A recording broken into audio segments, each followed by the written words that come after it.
नमस्कार साथियों। तो आज है 18 जनवरी 2025। बात करेंगे इस वीडियो में रिन्यूएबल सेक्टर की दिग्गज कंपनी इरेडा के शेयर्स के बारे में, जहां पे लास्ट डे यानी 17 तारीख को एकदम अर्ली ट्रेड में शेयर में बहुत बढ़िया जंप देखने को मिला था, जहां पे शेयर पहुंच गया अपना इंटरडे हाई 210 को ब्रीच करते हुए 211 रुपए 70 पैसे पे। उसके बाद क्या हुआ, क्योंकि देखिए वहां पे एक अच्छा हडल था और शेयर वहां पे सस्टेन नहीं कर पाया। बाजार की सेंटिमेंट भी काफी वीक चल रहा था और शेयर अल्टीमेटली क्लोजिंग दिया थोड़ा नीचे आके 206 रुपए 80 पैसे पे, लगभग 1.28% तेजी के साथ।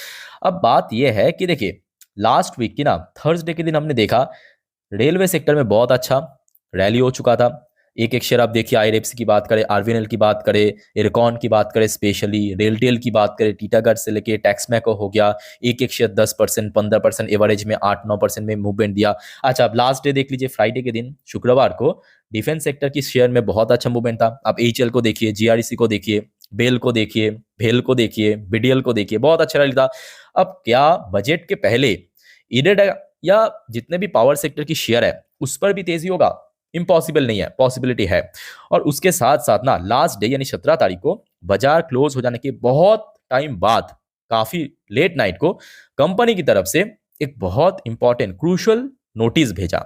आइए देख लेते हैं। जैसे कि आप देख सकते हो बीएससी के ऑफिशियल वेबसाइट, ये देखिए इस नोटिस का टाइमिंग है कल यानी 17 तारीख रात के 9:20 पे। ठीक है, आप चाहे तो नॉर्मली यहाँ पे विजिट करके पीडीएफ को डाउनलोड करके भी पढ़ सकते हो। मैं आपको ओवर यहाँ पे न्यूज समझा देता हूँ। देखिए, आज से कुछ हफ्ता पहले हमने देखा था कंपनी की रिजल्ट आउट होता, मे बी 9 या तो 10 तारीख को, मे बी 9 तारीख को। ठीक है, तो देखिए रिजल्ट तो बहुत अच्छा था, बट रिजल्ट के साथ साथ ना कंपनी फंड रेस का भी डिक्लेयर किया था और कंपनी ने साथ में ये भी कहा था कि देखिए भाई साहब, फाइनेंशियल 25 जो भी चल रहा है ना, ये खत्म होने से पहले एक सर्टेन अमाउंट भी मेंशन किया था, हम फंड रेस करने वाले हैं। मतलब 2.5 महीने के अंदर टोटल ये फंड रेस होगा और आगे का प्रोसेस कंपनी आगे बता देगा, ये उस नोटिस में क्लियरली मेंशन किया था। और इतना जल्दी दोस्तों हो जाएगा ये किसी को मालूम नहीं था, इवन मुझे भी मालूम नहीं था। मुझे लगा कि चलो ठीक है, हो सकता है कि फरवरी में होगा, बजट के बाद होगा।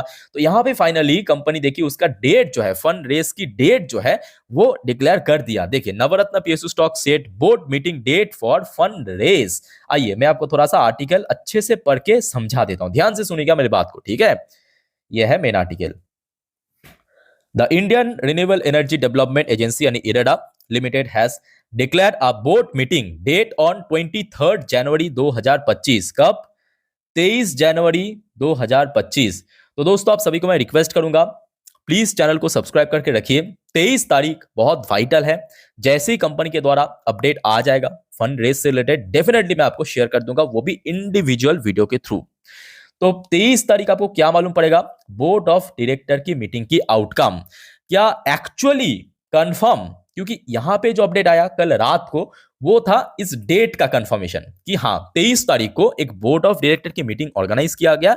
उस मीटिंग के आउटकम के थ्रू आपको मालूम पड़ेगा फंड रेस होगा या नहीं होगा। तो यहां पे आप देख सकते हो जो अप्रूवल है वो आपको मालूम पड़ेगा 23 तारीख को। अच्छा, आपके दिमाग में इन जनरल आ सकता है कि सर डेट तो मालूम पड़ गया कि कब ये बोर्ड ऑफ डायरेक्टर का मीटिंग, बट फंड रेस कितना होगा, फंड रेस कितने करोड़ का होगा टोटल? देखिए आगे कितना फंड रेस होगा वो तो किसी को नहीं मालूम, बट टोटल कितना होगा वो कंपनी ऑलरेडी मेंशन कर दिया था रिजल्ट के साथ साथ। तो यहाँ पे मैं आपको दिखाना चाहता हूँ, ये देखिए कंपनी वही रिजल्ट के साथ मेंशन किया था कि फाइनेंशियल 25, ये जो क्वार्टर 4 चल रहा है ना, देखिए मेंशन भी किया क्वार्टर 4 फाइनेंशियल 25 खत्म होने से पहले क्वालिफाइड इंस्टीट्यूशनल प्लेसमेंट क्यूआईपी के रूट में 4,500 करोड़ दोस्तों फंड रेज करेगा। कितना? 4,500 करोड़।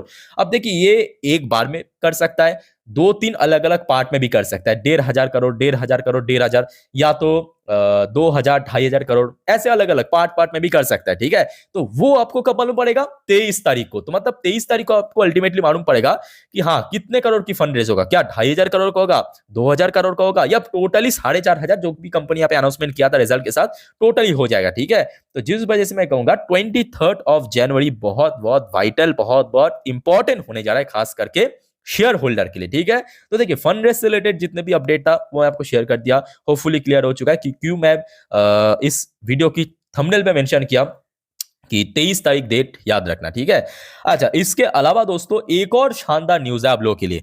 जैसे कि आपको मालूम होगा, देखिए इरेडा है तो रिन्यूएबल सेक्टर की कंपनी, बट काम क्या करता है? काम यही करता है कि दूसरे जो कंपनी उसको फंडिंग, मतलब फंड प्रोवाइड करते हैं, पैसा देते हैं, लोन देते हैं, है ना। तो यहाँ पे आप देख सकते हो एक और न्यूज है, इरेडा फाइनलाइज कर चुका है जेवी ज्वाइंट वेंचर किसके साथ, एसजेवीएन एक लिस्टेड कंपनी, जीएमआर ये भी listed company, and Nepal NEP मतलब एक नेपाल की कंपनी है, ठीक है, for hydro power project in Nepal. तो देखिए यहाँ पे ये जो सारे कंपनी है ये तो खैर पावर सेक्टर की कंपनी है, एसजेवीएन की बात करें, जीएमआर की बात करें, एनईपी की बात करें, ठीक है, ये सारे पावर सेक्टर के ऊपर ही काम करेगा टोटली, ठीक है। तो अब देखिए ये कंपनी जो नेपाल के ऊपर इंपॉर्टेंट प्रोजेक्ट के ऊपर काम करेगा, क्या अपने जेब के पैसे से काम करेगा, तो जी नहीं।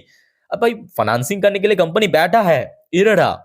अब इरेडा दोस्तों यहाँ पे ज्वाइंट वेंचर कर लिया किसके साथ, ये तीनों कंपनी के साथ। पर्पस क्या है, यहाँ पे फंड प्रोवाइड करना, किस पर्पस, यहाँ पे हाइड्रो पावर का जो प्रोजेक्ट मिला है नेपाल सरकार की तरफ से उसको कंप्लीट करने के लिए। तो इसके थ्रू देखिए बहुत ही प्रॉपर यहाँ पे समझ आ रहा है कि देखिए एक ऐसे सेक्टर जहां पे इतना ह्यूज डिमांड है, ह्यूज ग्रोथ है, आप समझ रहे हो ना कि कंपनी 2024 में ऑलमोस्ट 3 से 4 बार फंड रेज कर चुका है, फिर भी पैसे की कमी पड़ रहा है, फिर से फंड रेज करना चाह रहा है कंपनी, 4,500 करोड़ डिक्लेयर कर दिया, है ना। तो इसके थ्रू यही दर्शाता है कि देखिए बहुत अच्छा डिमांड है, जब जहां पे डिमांड है वहां पे ग्रोथ तो उसके पीछे भी चाह जाएगी, क्योंकि ग्रोथ उसके बाई प्रोडक्ट है, सीधी सी बात है। बाय द वे देखिए यहाँ पे जो न्यूज था ऑलरेडी मैं आपको शेयर कर दिया, अब चलिए थोड़ा सा कंपनी के बारे में और स्पेशली इस बार रिजल्ट के बारे में भी थोड़ा सा जानकारी देंगे, और most importantly share price movement कैसा हो सकता है, कहाँ पे रेजिस्टेंस है, कहाँ पे सपोर्ट है, आइए देख लेते हैं। पर उसके पहले दोस्तों अगर आपको वीडियो अभी तक अच्छा लगा, इन्फॉर्मेटिव लगा ना, प्लीज वीडियो को लाइक करना और प्लीज दोस्तों चैनल को सब्सक्राइब करके जरूर रखना इस टाइप की इन्फॉर्मेटिव वीडियो रोज पाने के लिए। देखिए लास्ट कुछ क्वार्टर तो बहुत स्ट्रांग था, आप देख ही सकते हो कि कंपनी की रेवेन्यू का जो स्ट्रक्चर है वो लगातार बढ़ता जा रहा है। देखिए 1250 करोड़, 1300 करोड़ क्रॉस कर चुका है, ऑलमोस्ट 1400, 1500 करोड़, 1600 करोड़, इस बार देखिए ऑलमोस्ट 1700 करोड़ के आसपास पहुंच चुका है। मोस्ट इंपॉर्टेंटली इस बार इराडा जो है ना मार्जिन भी बहुत बढ़िया काम किया है, मार्जिन के ऊपर आप देखिए ब्रॉड हो चुका है 29% से क्वार्टरली बढ़ के 32%, ईयरली बात करें 1% इंक्रीज हुआ, और जिसके चलते कंपनी की अल्टीमेटली नेट प्रॉफिट में एक मेगा जंप देखने को मिला, सीधा सीधा 425 करोड़ पे, है ना। मतलब बेस्ट एवर परफॉर्मेंस दोस्तों कंपनी इस बार दिया। तो ओवरऑल बात करें कंपनी की, देखिए जो बैलेंस शीट है या फाइनेंशियल कंडीशन है उसको लेकर तो कोई सवाल ही नहीं उठता, कोई भी सवाल नहीं उठता, ठीक है। और यहाँ पे भी आप देख सकते हो 5 साल की रिकॉर्ड है, 5 साल की सेल्स ग्रोथ आपके सामने, 5 साल की प्रॉफिट ग्रोथ आपके सामने, और मोस्ट इंपॉर्टेंटली देखिए शेयर बाजार में लिस्ट हुआ, बहुत पुराने बात नहीं है, तकरीबन 1 साल के आसपास हुआ है, 1 साल में बहुत अच्छा रिटर्न दिया, खास करके 2024 की शुरू में तो बहुत चला था। उसके बाद देखिए एक्चुअली जुलाई के बाद से, यूनियन बजट के बाद से एक्चुअली शेयर थोड़ा सा फीका पड़ गया। अच्छा शेयर होल्डिंग पैटर्न में यहाँ पे आप देख सकते हो कि डीआईएस का स्टेक जहाँ पे लगातार इंक्रीज हुआ और एफएस का स्टेक लगातार डिक्रीज हुआ। एफएस का आप देखिए बहुत ज्यादा डिक्रीज तो नहीं हुआ, 2.02% से ड्रॉप होकर 1.85%, ठीक है। और डीएस का स्टेक जो है आपके 0.35% से बढ़ के ऑलमोस्ट दुगना के आसपास 0.60% पे पहुंच चुका है।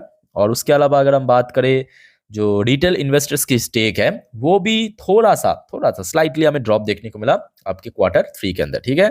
अच्छा लास्ट डे कारोबार भी आपको मैं एक बार फटाफट दिखा देता हूं, जैसे कि कल यानी शुक्रवार को लगभग 1.5 करोड़ से ज्यादा टोटल शेयर ट्रेड हुआ, जिस पर डिलीवरेबल परसेंटेज थोड़ा वीक था 17.77% के आसपास, ठीक है। अब चले मैं आपको थोड़ा सा शेयर के ऊपर एनालिसिस के ऊपर लेके चलता हूँ। ओपन कर लिया इरेडा की लास्ट 3 महीने की कैंडलस्टिक चार्ट पैटर्न। अब जो बात मैं आपको बताने जा रहा हूँ बहुत ही अच्छे से सुनना। देखिए सबसे वाली बात, आरएस इंडेक्स वाइज अगर हम बात करें शेयर अभी भी न्यूट्रल जोन पे है, ठीक है ना, इसमें कोई बहुत बड़ा वीक या कोई बहुत बड़ा स्ट्रॉन्ग हमें देखने को, न्यूट्रल जोन पे है एकदम परफेक्ट। बट लास्ट कुछ ट्रेडिंग डेज पे ना, और खास करके मैं कहूंगा जिस दिन कंपनी की रिजल्ट आउट हुआ था, याद कर कीजिए जरा 9 तारीख, है ना। ये देखिए शेयर प्राइस जो है, ये देखिए शेयर प्राइस जो है यहाँ पे मतलब नेक्स्ट डे इम्पैक्ट कैसे देखने को मिला था, सीधा ऊपर, उसके बाद सीधा यहाँ पे, बिकॉज बाजार की सेंटिमेंट बहुत वीक चल रहा था, ये हम हर किसी ने देखा शुक्रवार, आई थिंक हाँ शुक्रवार, क्योंकि बृहस्पतिवार थर्सडे बाजार क्लोज होने के बाद रिजल्ट आउट हुआ था, उसके बाद फ्राइडे उसका इम्पैक्ट देखने को मिला। ये जो लंबू सा कैंडल आप देख सकते हो वहां पे, ठीक है, टच किया था। और उसके बाद से आप देख ही सकते हो सोमवार, ये सोमवार का कैंडल, ये भी सोमवार का कैंडल, ये मंगलवार का कैंडल, ये बुधवार का कैंडल, ये बृहस्पतिवार, और ये लास्ट डे फ्राइडे का कैंडल, ठीक है। तो यहाँ पे आप एक चीज नोटिस कीजिए कि शेयर जो है ना बार बार रिजेक्ट कहाँ पे हुआ। देखिए यहाँ पे 2 इंपॉर्टेंट इंडिकेटर्स आपको दिख रहा है, एक हो गया आपको ब्लू कलर की लाइन दिख रहा है जिसका इंडिकेशन है 20 डेज की ईएमए मतलब एक्सपोनेंशियल मूविंग एवरेज, उसके ठीक नीचे आपको एक रेड कलर की लाइन भी दिख रहा है, राइट। ये हो गया आपका 50 दिन की ईएमए। तो अब ध्यान से देखिए 50 दिन की ईएमए तो लगातार शेयर को मतलब शेयर इसको बीट कर रहा है, बट बार बार यहाँ पे जो रुकावट आ रहा है वह ब्लू कलर की लाइन यानी 20 डेज की ईएमए के ऊपर, और जिसका नंबर निकल के आ रहा है, आप राइट साइड में देखिए थोड़ा हाइड हो चुका है नीच वाला पार्ट, बट यहाँ पे दिख तो रहा है 210 पे, ठीक है। तो इमीडिएटली अगर कोई बड़ा रिकवरी देना है ना, सबसे पहले इराडा की शेयर को 210 210 को सस्टेन करना पड़ेगा इसके ऊपर, क्योंकि यहाँ पे इंडिकेटर्स हैं, यहाँ पे देख सकते हैं, यहाँ पे बार बार रिजेक्शन मिला लास्ट 4-5 ट्रेडिंग डेज पे, आप देख लीजिए। अच्छा, अगर इनकेस मान लीजिए कि इसको ब्रीच कर लिया, तो उसके बाद देखिए एक और इंपॉर्टेंट लेवल है, वह 226 से लेके 230 रुपए का जोन।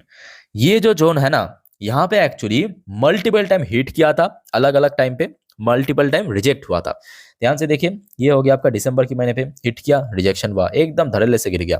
फिर देखिए जनवरी की एकदम फर्स्ट वीक पे हिट किया, धड़ल्ले से गिर गया। ये कौन सा लेवल? 230 का लेवल, ठीक है। तो इसके द्वारा में दो क्रूशियल लेवल समझ आ गया। एक हो गया आपका रेजिस्टेंस, ये एकदम नियर टर्म बेस पे 210, और इसको अगर सक्सेसफुली ब्रेक कर लिया तो 230 पे, ठीक है।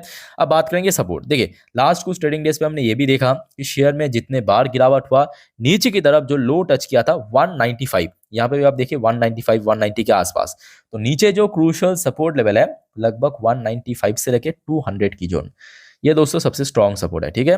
अच्छा, उसके अलावा अगर हम बात करें बोलिंजर बैंड की अपर बैंड भी आप देख सकते हो हुबहू, जो मैं आपको सेकंड रेजिस्टेंस की बात किया था, मतलब 230 के आसपास निकल के आ रहा है। और नीचे की तरफ देखिए जो लोअर बैंड की नंबर है वो अप्रॉक्सीमेटली 190 के आसपास है, ठीक है। तो दोस्तों यहाँ पे इंडिकेटर्स के ऊपर बेस करके आशा रखता हूँ कि नेक्स्ट वीक शेयर जो है 210 के ऊपर अगर टिक गया ना, सस्टेन कर गया, शेयर में एक बहुत अच्छा रिकवरी आगे दिखाई दे सकता है। ऊपर से देखिए सामने बजट है, और इस बार देखिए रिन्यूएबल सेक्टर भी बहुत ज्यादा फोकस में रहने वाला सेक्टर होने जा रहा है।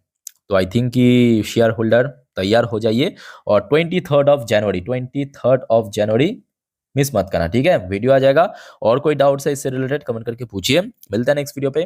टेक केयर, बाय बाय, जय हिंद।